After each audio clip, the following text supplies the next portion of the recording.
Le téléphone est allumé, mais le cœur, lui, est éteint.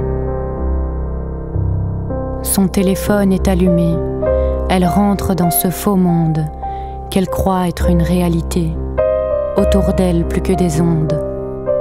Qu'il pleuve, qu'il brille ou qu'il gronde, le ciel n'a plus d'importance. Dès le matin, au scroll, le café est parsemé, drôle de substance.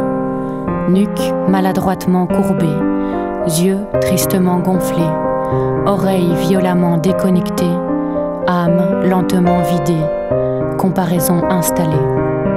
Elle a compris bien trop tard qu'elle pouvait s'acheter son image, mais pas sa personnalité. À coups de pouce en l'air, elle a vite baissé les bras, enfermée dans sa chambre à suivre ses vues, elle a fini par tomber invisible. Si plus tôt elle avait su qu'elle n'était qu'un chiffre dans tous cet amas, elle aurait fait de son âme sa seule cible. De l'autre côté de la porte fermée à double tour, elle a laissé ses proches, sa dignité et sa confiance en elle. Elle a tenté un tour du monde virtuel. Le vide de sens lui est revenu en boomerang, casser ce qui restait d'elle. L'enchantement du début s'est vite relâché face à la méchanceté d'une armée de harceleurs. Son jeune corps pas terminé s'est retrouvé dans toutes ses armes connectées.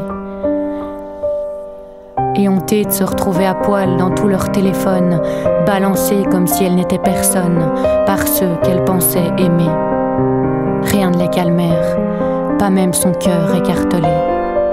Dans sa piaule comme tranchée, elle a fait de ses poignets le brouillon de ses devoirs d'art plastique, face à sa jeune vulnérabilité devenue sujet humoristique.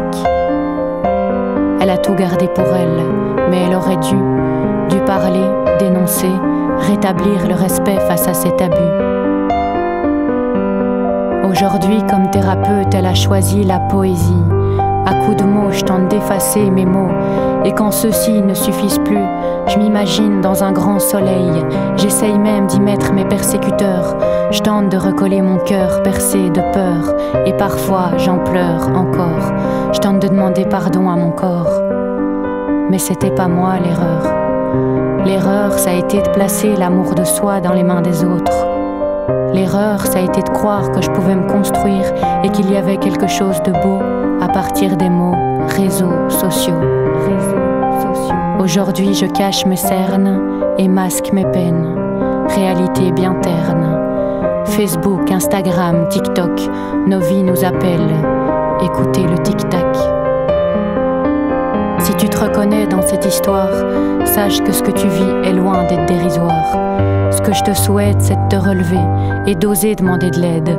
Parce que le monde a besoin de toi, parce que personne n'a à vivre ça.